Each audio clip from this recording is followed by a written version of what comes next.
Pag Friday ay market day, kaya sobrang dami ko talagang nabibiling prutas at saka mga isda. Doon ako bumibili dahil mga fresh ang mga pagkain pag Friday. Merkato malapit lang dito sa bahay, kaya sobrang dami kong nabibiling mga fresh na gulay at saka prutas. Pero ngayon hindi gaano akong bumili ng gulay. Mas prepare ko yung bumili ng mga prutas. Ayan naman. Funghi porcini. Ang kamates ay malaki pa sa mukha. Sobrang laki ng kamatis. Tapos ganun din ang peaches. Yan o, sobrang lalaki ng peaches.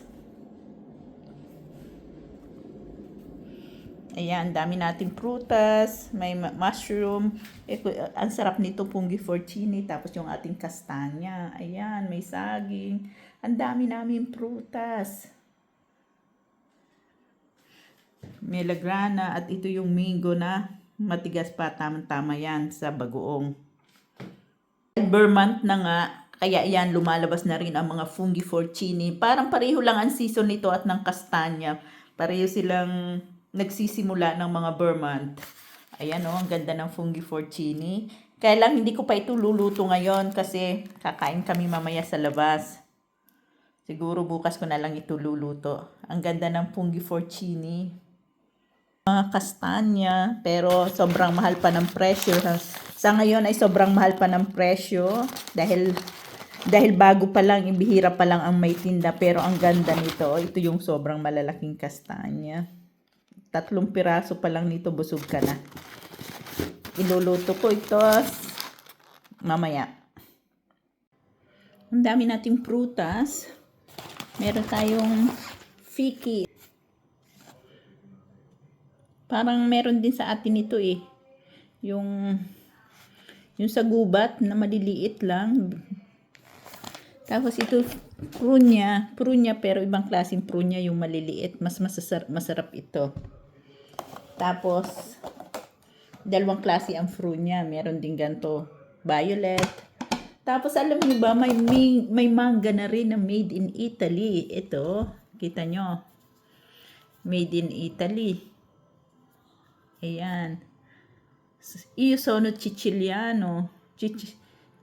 Vedi? May prodotto in Italy. Dati walang mangga dito sa Italy. Tapos ito yung, hindi ko ito mahawakan. Dito ko lang mahawakan kasi ito ay parang matinik. May mga tinik. Ito ay bunga ng cactus. Tapos ito persimmon. Orange. Tapos saging, pero yung saging galing sa ibang bansa yan. Meron tayong mga ubas, pero yung ibang ubas nilagay ko sa rep para hindi masyadong lumambot. Meron din tayong apple. Masarap itong apple na ito, maluto. Din tayong milagrano. Itong milagrano na to, ang ganda, no? Ang tawag sa atin dito ay granada. Ito ay kinakain. Kaya kung meron nito, ito'y galing naman sa Mexico. Pero ito ay malutong, hilaw pa ito, kaya masarap itong isawsaw sa bagoong. Hello! Mukbang muna tayo ng mga prutas. Ito yung pigs. Ang laki ng fiki dito, no? Ganito kalaki ang fiki. At ito ay matamis kasi sa merkato ko lang to binili. Ayan. Babalatan natin.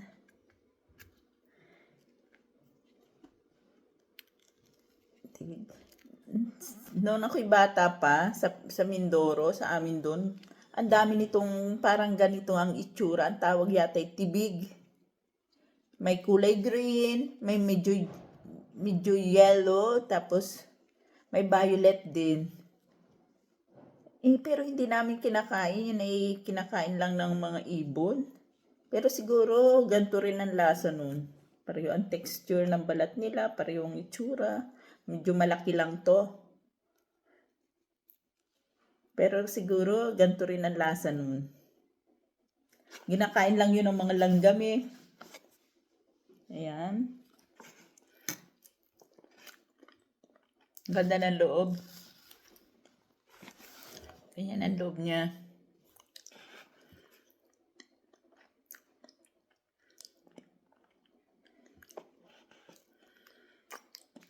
Malaki.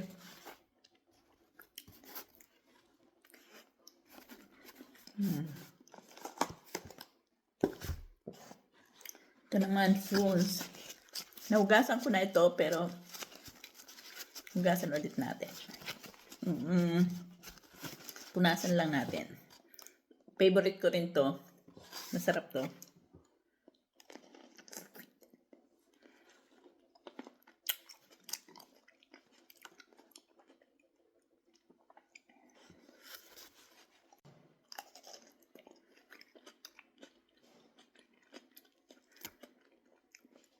Maraming klase itong plum na ganito dito.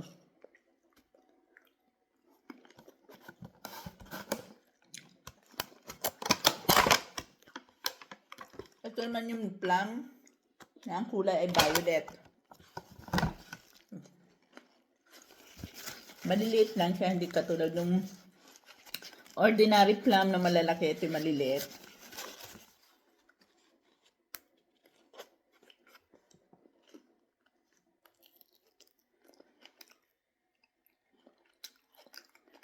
Ayan, may isang buto. Mas gusto ko ito, itong yellow.